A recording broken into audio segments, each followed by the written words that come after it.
Alright, I'm Sarah, and I'll be talking to you about the signs of bullying and how to prevent bullying, and this is my Chapter 9 mini lesson video. Bullying is a serious thing, and as a teacher, you must take it very seriously. Not only is bullying very seriously, but the effects of it can be serious too. But we're going to break it down. What is bullying? Bullying means relationally aggressive behavior, a type of emotional or physical violence where individuals use relationships to harm others. You can depict those who are bullied by watching and knowing signs of bullying, and as an educator, you need to do your best to prevent bullying from happening, especially in your classroom. We're going to be talking about signs in school and signs at home. Now, both are very crucial. You wouldn't think signs at home would be crucial, but our main focus is the student. So why it's crucial is because you can have meetings with including the student's parents who is getting bullied, the counselor, you can invite the principal, you can invite both families and both parties to this meeting. You can invite whoever will help and create the best income for the student. Now, you don't see the student 24/7. You don't see the student all day. You maybe see him or her about 7 hours.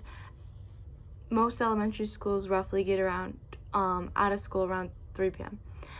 From that time to when they go to bed, anything could happen.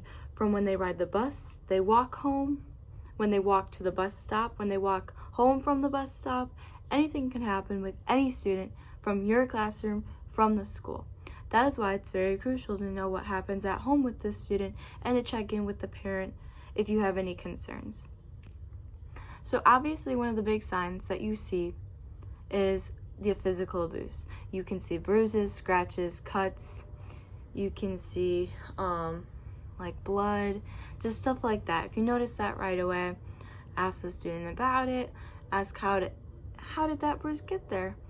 Just something like very simple, because it could mean something else too, like kids are clumsy, they just fell. You can also notice in the classroom kids having mood swings. Let's say Johnny, he's in your classroom, he's reading peacefully, very happy. You can notice from afar at your desk, and then all of a sudden when you say, okay class, put your books down and away and let's line up for lunch, grab your lunches, you can notice that his mood instantly changes because he's not ready to go outside and play with the other big kids outside. He just wants to stay happy. So you can just notice in his face that mood. You can also notice it when they're walking down the halls or they see certain people if you're paying attention. Another thing that you can notice is the kid who is getting bullied is a big target, and they are targets of ridicule and teasing. So if you notice a kid getting teased or picked on, you can stop that right away.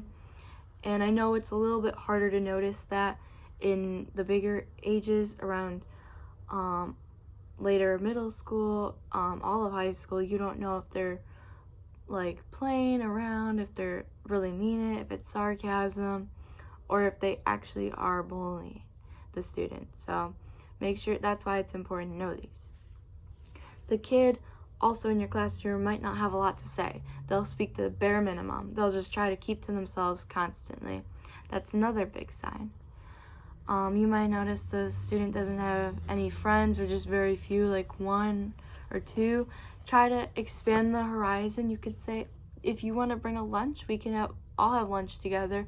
Instead of you guys eating in the cafeteria, lunch with the teacher. That's always fun. I know personally I loved having lunch with my first grade teacher, because that's what we got to choose on our birthdays, and I got to bring friends, and it was always a nice way to hang out with everyone too, instead of that cafeteria, because anything can happen in that cafeteria.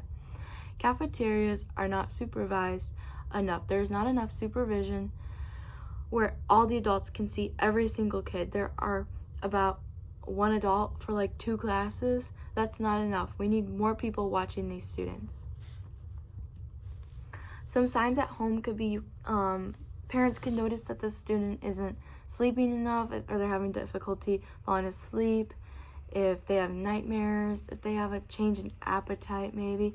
Or a big common one is typically when students who are getting bullied, if they have younger siblings, they might try and pick on their younger siblings or start some aggressive behaviors towards them, that you might want to just talk to the student right away and be, hey, that's not nice, don't hit your brother, like play with him instead. Teach good behaviors. So why is this important to notice? Kids who are bullied can experience negative physical, social, emotional, academic, and mental health issues. Now, these issues can go away after the bullying, like months away. The bullying can affect the student's life, his whole entire life, his or her. And that's why it's important to notice, because this can get dragged on. And what can schools and teachers do? That's a big thing, because we want a safe, happy environment for these students, right? Well, we can't have that if people are bullying each other. So one thing that you can do and recommend for the district to do is all adults like train and learn how to respond to a situation. You can go through little scenarios and do some role playing with each other and focus on how to divert that attention if it's happening in like the middle of the hallway, and respond quickly and fast enough so it doesn't lead on to any more conflicts. Always be present for the kids. And what I mean by saying is that another big sign that you can see from students is them having low self-esteem. If you reward good behavior with a good attitude, or like something small, something small, like stickers, or just constantly saying, nice job, you're doing such a good job participating today, and small stuff like that, they will brighten up. They'll have the best day. It will divert their attention easily.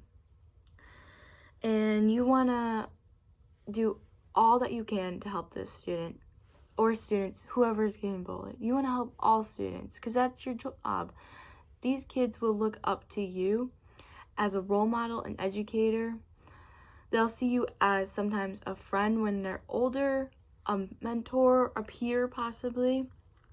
And so that's why it's crucial that we show them a good, safe environment so that they can bring on what we teach them onto their next level of their life.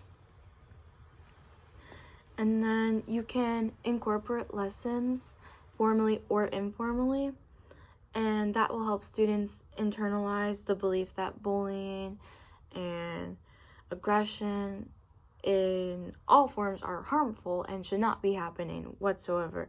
And it's absolutely wrong. So you can do that and start that at an early age. That way the students can go along and take that with them from when they grow up. And then I got most of my references from our textbook, but I do have 2 more. So I will be putting my presentation that I created also on my Moodle page in case you wanted to take a look at it. Thank you.